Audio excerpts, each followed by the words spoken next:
Hello and welcome to another episode of Thoughts Per Episode, House of a Dragon Edition, and boy is the Red Spring heating up or what. From what I remember of the book Fire and Blood, it did a really good job of portraying this year of the show as a really cursed year, and this episode also does a really fucking good job of that, especially during the funeral scene, where it's just so like, obviously the lighting helps, but it's just so... You know, there's so many interactions of just displeasantness and things going wrong, and it was kind of creepy in a way. It's almost like some dark hand has reached across the year and just like tainted everything inside it. After this episode, I've seen people proclaiming whether they're Team Alicent or Team Rhaenyra, but honestly, I'm TeamNobody. I'm Team Burn It All to the fucking ground. They're all awful. Any respect I had left for Rhaenyra in this episode, though, quickly fled me at the end of it and during the middle of it, you know, when she was like, "Hi Uncle Damon, been a while, DTF." They're all awful, a fucking lot of them, and they've like all of the like backstabbing and horrible rumors they spread about each other and seething glances and everything that they've let fester in the background. It's all filtered down to their children, who are taking it to the next level with physical violence, and Alicent quickly follows suit. Every act of violence in this show seems so like at odds with the setting of a political court. It seems so cursed, it seems so unholy, it's so well done. Like, there was a lot of just straight up murder in Game of Thrones, you know, people get baked into pies, but because this series is set in purely King's Landing, or not purely in King's Landing, but purely in that kind of climate of politics and royalty and people being precious and things needing to be, you know, not full of murder and blood, it makes it so that when murder and blood does happen, it's always gasp worthy. Like, oh my god, this guy just got fucking his eye taken out. Should we talk about Aemond? Is it Aemon or Aemond? That guy, that rascal, that absolute rapscallion. I took him for just like a quiet bookish nerd, but he is like, he's up there with Daemon. He's got fucking balls, dude. He's got balls to swing on each side of Vhagar. That's gross, I'm sorry. Like, at first, when he was approaching Vhagar, I was like, this is a kid that really wants a dragon. You know, this is, like, this could be cool. This could be like he's getting Vhagar to bond with another human. It could be not wholesome, but, you know, as close to it as taming a nuke can be. When I saw the line about someone stole Vhagar in the next time thing last week, and when I saw what was happening in this episode, I thought, oh, it's all going to be a colossal misunderstanding. He's not stealing Vhagar.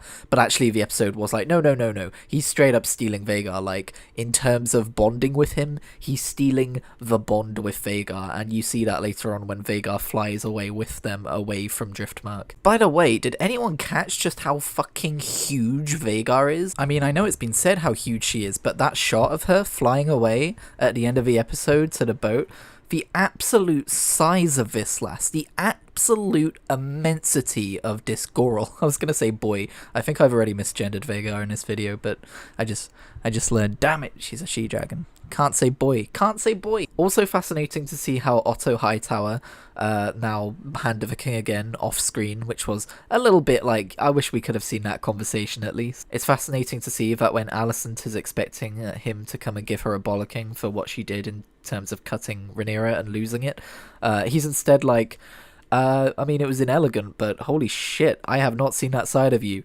You can fucking win this thing. Hell yeah, go Alicent. Hashtag Team Alicent. I thought that was kind of cool, and it does show how much Alicent's changed since the last time we saw those two characters together. Because remember, the last time we saw them together, Alicent was Team Rhaenyra, but now she's Team Alicent. Well, she's Team Alicent's kids, but she's Team Alicent. Alicent has done a full 180 at this point from her character at the beginning of the show. She used to be so... I don't want to say innocent, but like kind of fucking wanting to see the best in people, similar to Viserys in that manner. But these years of festering resentment have changed her, and now she's gone from wanting the best for everyone to perpetuating the violence and war that is to come. As we see at the end of the episode, when she embraces Larys Clubfoot as her secret assassin spy master guy, which is a clear 180 to the end of a previous episode when she was horrified by how he murdered his family.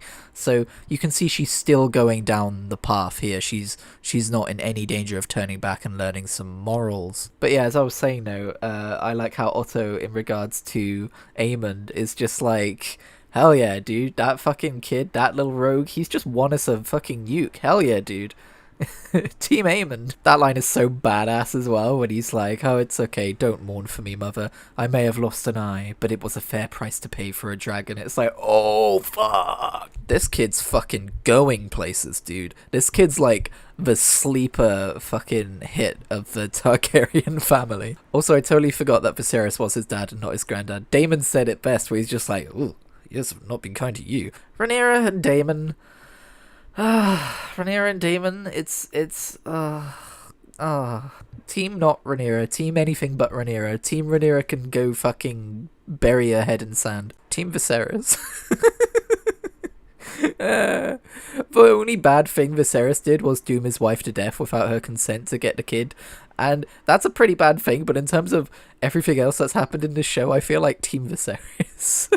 He's probably gonna die next episode, isn't he? When's he gonna fucking die? Every episode, I think that guy's gonna die. And yes, I'm aware that Viserys is largely to blame for the events of his show, so it's kind of self-defeating to be Team Viserys, but just on like a base level. Anyway, yeah, so Daemon's like, yeah, you can't have two husbands. You know that's not gonna fly with the way things are these days. You're gonna have to kill Laena. And she's like, okay. And they get Laena to fake his death, and you see the fucking grief this makes his parents go through. And by the way, I already kind of had an impression that they were faking his death, but they had me going for a second. But when they pulled that corpse out of a fire, I was like, that's not Laena. Like, they absolutely made sure to burn the body just so that they could pass it off as Laena. But apart from maybe Viserys and his misguided ways, I thought Laena was one of the most chill, non-evil characters in this show. But